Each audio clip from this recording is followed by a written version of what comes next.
Life has been full of challenges and some small wins. Losing my parents when I was young hit me hard, like a pain that never truly goes away. But I was lucky when the elderly couple next door, the Parkers, took me in. They were the kindest people you could ever meet. They treated me more like their granddaughter than someone they were helping. We didn't have a lot of money, but we were rich in love, and that was all that mattered. Just as I was turning 19 and thinking about college, the Parkers died in a car accident. Suddenly, I was on my own again. They left me a small amount of money for school and their house in the suburbs. It was a warm, cozy home filled with memories, but it had too many reminders of the past for me. So, I sold it and bought a small apartment in the city, close to the college where I had enrolled to study financial management. It felt good to have a plan and be moving forward. The classes were tough but interesting, and I worked hard to learn everything I could about numbers and markets. After college, I got a decent job. My days were filled with work, and I was doing okay, but the nights felt different. Even though the city was full of people, it felt strangely lonely. That's when I met Peter at a friend's party. He was loud, funny, and didn't care who noticed. His energy was contagious, and we clicked from the moment he bumped into me and spilled my drink. "Hey, watch it." I snapped, more surprised than upset. "My bad. Let me make it up to you. What were you drinking?" Peter grinned without a hint of guilt. "Just beer," I said, trying not to smile too much. "2 beers coming right up," he shouted over the music, heading to the makeshift bar. That was Peter, simple, straightforward, and no drama. We spent the entire night talking about everything and nothing. We both loved old movies and hated sushi. Talking to him was easy, and by the time the party ended, I didn't want to say goodbye. 2 years later, he proposed. There were no grand gestures, just the two of us watching TV when he pulled a ring out of his pocket. "Marry me," he said, holding onto the ring tightly. I thought he might crush the ring. I laughed, not because it was funny, but because it was just so us. Perfectly imperfect. "Yes, of course, you big goof," I said. Getting married didn't change much at first. We were still the same people, just now officially tied together, which felt right. We settled into life in my small city apartment, still close to the busy streets, but now with someone to share the quiet moments. Life felt fuller, and for the first time in a long while, the nights didn't feel so lonely. Being married brought a sense of comfort, but life has a way of keeping you on your toes. Jack's parents, Mr. and Mrs. Scott, were wonderful people. They lived in a cozy suburban home and welcomed me into their family from the start. I could see where Jack got his easygoing nature. Their warmth was a balm for my heart, which still ached from losing my own family. "We're so happy you're part of our family now," Mrs. Scott would often say, squeezing my hand with such kindness that it was both comforting and a little overwhelming. "Thank you. I really appreciate how welcoming you've been," I would reply, feeling genuinely grateful. Visiting them became our weekend routine. Those days were filled with backyard barbecues and long chats over coffee. Life was good, simple, and honest. But then everything changed. Jack was called away for a long business trip. He would be gone for a whole year. It was a fantastic opportunity for his career, but the timing couldn't have been worse. Just after Jack left, Mr. and Mrs. Scott's health started to decline, and it happened fast. One day, Mrs. Scott called me, her voice filled with worry. "Laura, I hate to ask, but I could really use your help. Mr. Scott is not doing well," she said, her voice thick with emotion. Without thinking twice, I packed a bag and headed to the suburbs. Seeing Mr. and Mrs. Scott so frail shook me. Mr. Scott, who had always been strong and steady, now looked so small, connected to tubes and machines. I quickly settled into helping around the house, cooking, cleaning, and doing whatever needed to be done, while Mrs. Scott focused on caring for her husband. In the evenings, I would sit with them, reading aloud from Mr. Scott's favorite books. He would often close his eyes before I finished a chapter. "Thank you, Laura," he'd whisper on the good days, his voice just a shadow of what it used to be. "It's my pleasure, really," I'd say, gently squeezing his hand, trying to offer comfort in the little ways I could. One quiet afternoon, while I was chopping vegetables for dinner, Mrs. Scott sat down at the kitchen table. She looked older than usual, the weight of everything clearly wearing on her. "Laura, I don't know how to say this, but we're in a bit of a tough spot," she started, nervously wringing her hands. Mr. Scott had always been the one providing for their household, and with him in such poor health, Mrs. Scott was clearly stressed. I put down the knife, giving her my full attention. "We're struggling, honey. I hate to even ask, but would you consider renting out your apartment? It might help us get through this rough patch," she said, looking down, clearly embarrassed. I didn't hesitate for a second. "Of course, Mrs. Scott. I'll take care of it right away," I replied firmly, wanting to ease her burden as much as I could. The apartment rented out quickly, and every month, I made sure to send the rental money to Mrs. Scott, along with enough to cover groceries and bills. It wasn't easy. The commute to my job in the city was a nightmare, but I kept telling myself that family sticks together, no matter what. "You're a godsend, Laura," Mrs. Scott would say, her relief obvious every time I handed her the money.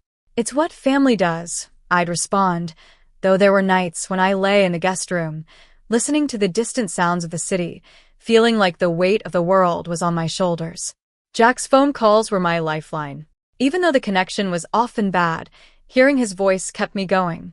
"How's it going, Joyce? Are you holding up okay?" His concern was always clear, even through the static of a long-distance call. "We're managing.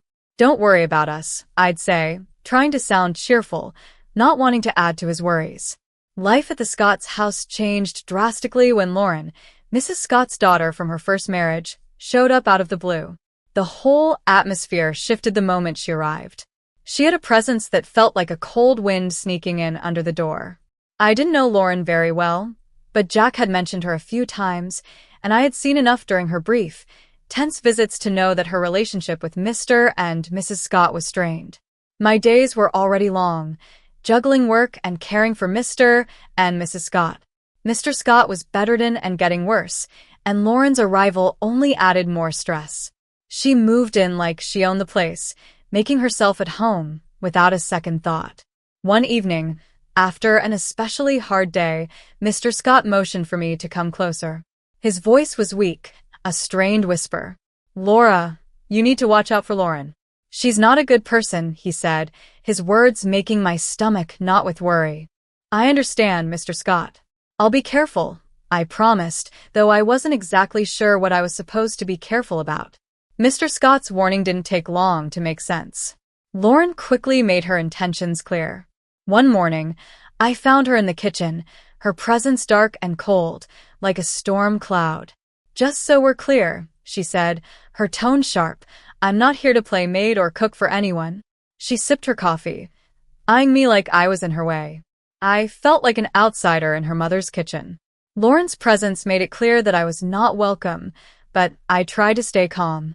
"Okay, Lauren. I've been taking care of things so far, and I can keep doing it," I said, hoping to keep the peace.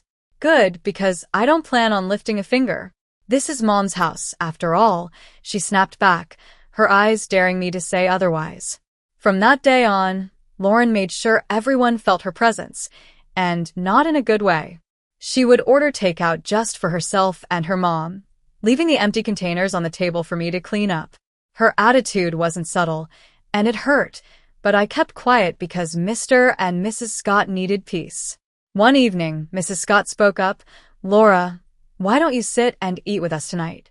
There was a rare warmth in her voice, and for a moment, I felt like the old days were back. Before I could answer, Lauren quickly cut in. "Mom, Laura has been busy all day. She probably prefers to eat later." Her words sounded concerned, but the message was clear. I wasn't welcome at the table. The days felt heavier as my chores doubled. Lauren's entitlement filled the house, and she often whispered to her mother at night, likely turning her against me. Mrs. Scott, once kind and understanding, began to change. Her smiles became fewer, her words colder. A couple of weeks later, Mr. Scott passed away. The funeral was a somber event, with Jack flying in just in time to say goodbye. It was the first time we had been together in months, and having him by my side brought a sense of relief. But even amidst the mourning, I noticed a shift in the air at the Scott home. Lauren was on her best behavior, acting polite to everyone with a forced smile. "How's everything been while I've been gone?" Jack asked me quietly when we had a moment alone after the service. Fine. Everything's been fine, I lied, forcing a smile. I didn't want to add to his grief by telling him about the tension in the house. Are you sure? You look a bit worn out, he said, his brow furrowed with concern. It's just been busy, helping out here, I reassured him, avoiding his eyes. This wasn't the time to unload everything that had been happening. As soon as Jack left, Lauren dropped the act. The mask of the caring sister was gone, replaced by her usual sneering attitude. The dynamic in the house changed completely. Mrs. Scott, perhaps consumed by her own grief, grew distant and cold toward me. She stopped having conversations with me, only giving commands, and I felt more like a stranger than a part of the family. Lauren took over the house as if she owned it, acting like the lady of the manor. Her reign was marked by complete disregard for anyone's feelings but her own. She started barging into my room without knocking, rummaging through my belongings like she was searching for something valuable. One afternoon, I found her in my room again, and I knew things were only going to get worse. I was out in the garden, trying to find some peace, when I noticed a box lying among the shrubs. Curious, I opened it and felt my heart sink. Inside were my watches, jewelry, and even some of my underwear. Nearby, several of my dresses were carelessly thrown over a bush. Fury rose inside me as I grabbed my belongings, clutching the box tightly. I stormed inside and found Lauren lounging in the living room, acting like she owned the place. What the hell, Lawrence? I demanded, my voice shaking with anger. You can't just throw my stuff out. Lauren laughed, a cold, harsh sound that echoed through the room. Live here? Please. You're just a guest and not a welcome one. You should be out in the garden or better yet on the street. You're nothing but a useless beggar anyway, she sneered. Her words stung deeply, like pouring salt on a wound. Trembling, I turned to Mrs. Scott, who had just walked into the room. Mrs. Scott, please. Tell her she can't treat me like this. This is supposed to be my home too, I pleaded, my voice breaking. But Mrs. Scott, once so kind and gentle, looked right through me as if I didn't exist. This is Lauren's house now, she said coldly. She's right, Laura. Maybe it's time you found somewhere else to live. Her words hit me like a punch in the gut. I stood there, clutching the box, my heart breaking. The home I had come to know, the family I thought I had, was falling apart in front of me. Despite everything, I stayed, because of a promise I had made to Mr. Scott on his deathbed to look after his wife and not let Lauren take control. But day by day, Mrs. Scott started to become more like Lauren. Her once gentle words turned sharp, and her eyes grew colder. One evening, as I cleaned up after dinner, she snapped at me. You're just sitting around doing nothing, aren't you? I'm doing my best to keep things running smoothly, I replied, trying to keep my voice steady despite how much her words hurt. Your best, she scoffed. Could have fooled me. Looks like you're just freeloading. She turned her back on me and walked away, leaving me standing there, feeling crushed. I was far from a freeloader. I had rented out my apartment and sent nearly all of the income to Mrs. Scott, and I was handling most of the housework while Lauren did nothing but criticize. Lauren, living off her mother's pension, was relentless. What does my brother even see in you? She would taunt me at night, her voice loud enough to echo through the thin walls. I would bite my tongue, swallow my anger and frustration, and remind myself of the promise I had made to Mr. Scott. The atmosphere in the house had become unbearable, filled with tension and hostility. One evening, I came home early from work and overheard a conversation that turned my world upside down. I walked in quietly, unnoticed by Lauren and Mrs. Scott, who were in the middle of a heated discussion in the living room. We need to get her to sell that apartment of hers. You know how much we could use that money, Lauren said, her voice greedy and calculating. Yes, but how do we convince her? Laura isn't stupid. She won't just hand it over, Mrs. Scott replied, sounding both frustrated and greedy. Leave it to me, Mom. I'll sweet-talk her into it. Once she signs it over, we can finally live the way we deserve.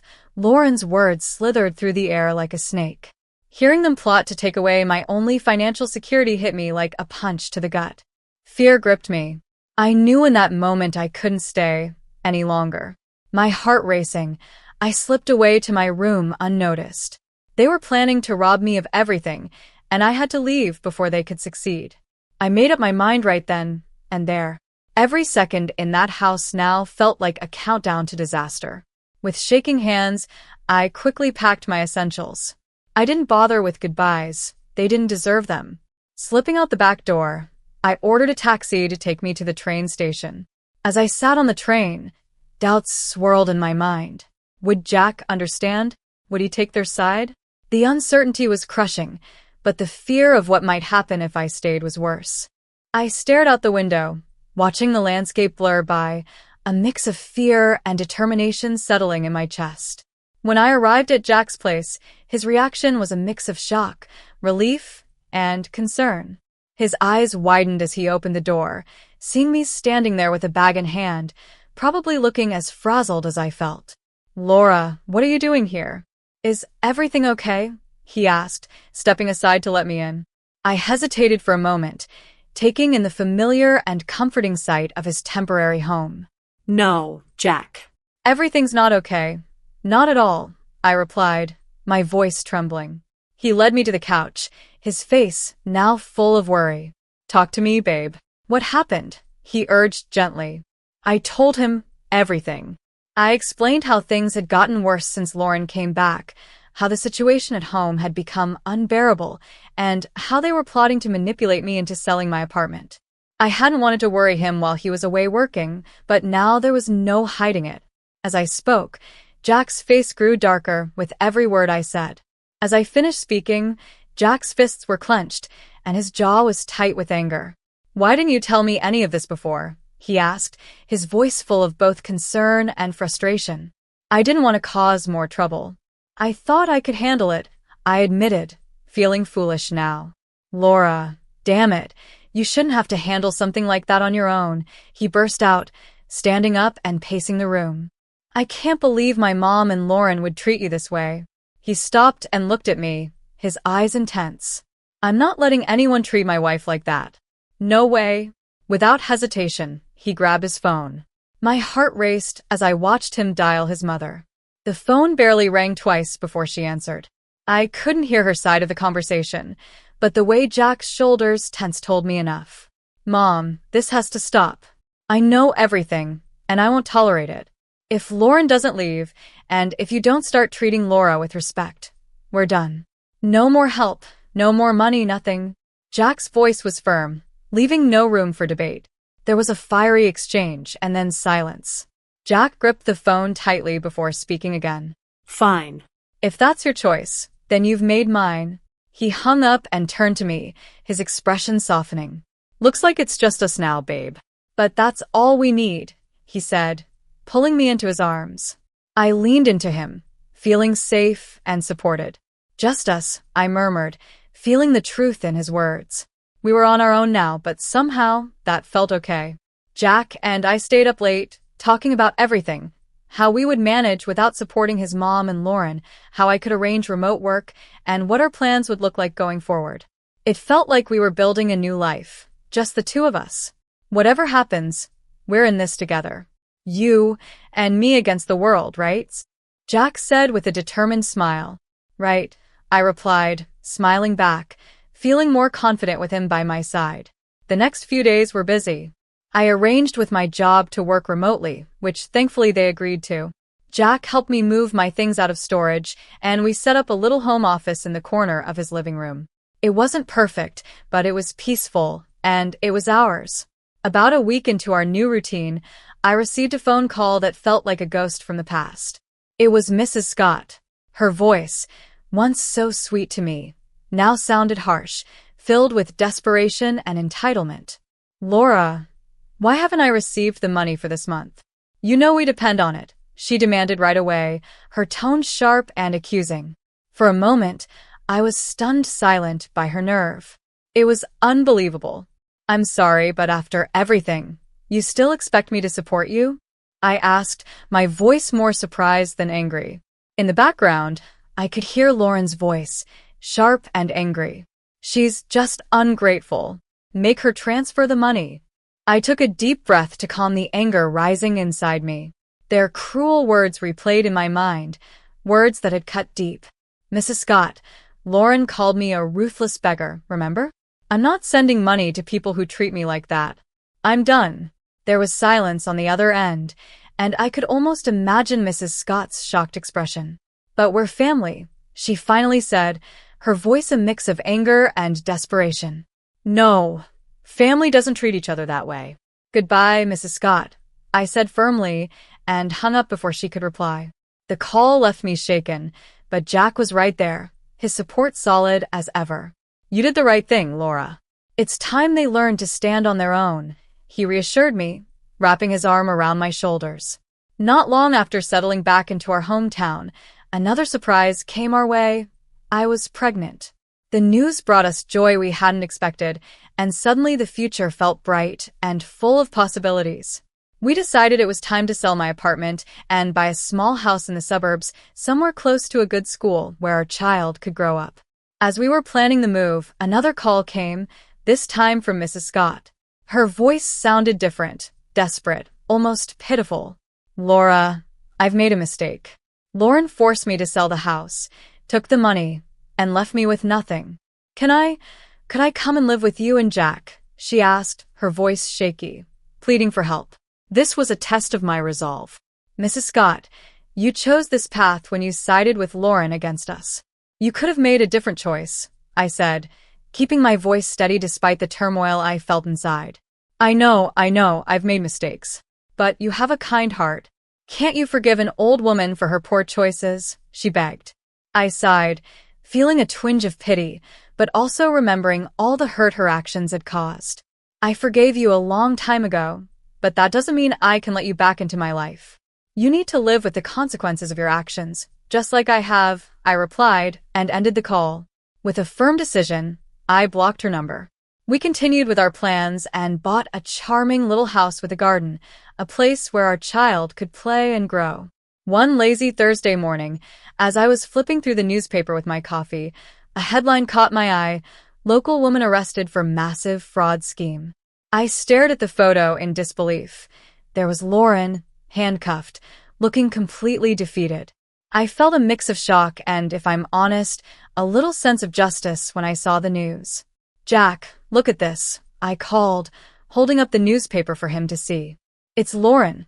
She's been arrested for fraud." Jack took the paper and scanned the article with a serious expression. Wow. I can't say I'm surprised, but still, it's a lot to take in. "Yeah, it is," I agreed. "But she made her choices, and now she's facing the consequences." As I said it, I realized it gave me a sense of closure I didn't know I needed.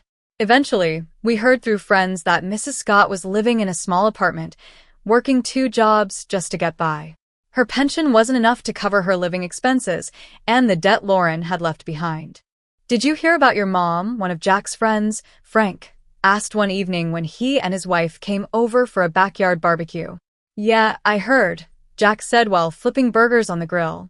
His voice held a touch of sadness, but also a sense of finality. "She chose her path, Frank. It's tough, but that's how it is." Frank nodded, understanding there was no more to say. "You're right, man. Just thought you should know." The conversation moved on after that, drifting to lighter topics like sports and work. Life had moved forward, and so had we. The real joy of our new life became clear when Kelly was born. Becoming parents changed everything. It shifted our priorities, our dreams, and even healed some of the old wounds by filling them with new love. "Can you believe she's ours?" I whispered to Jack one night as we stood by Kelly's crib, watching her sleep peacefully. "She's perfect, Laura. Just perfect," Jack murmured, his voice thick with emotion. We spent our days marveling at every little milestone Kelly reached, each smile, each giggle. She was our little miracle, and with her, the struggles of the past began to fade, making space for new, happier memories. Each day was simple, filled with small moments of joy that slowly created the beautiful story of our happy family life.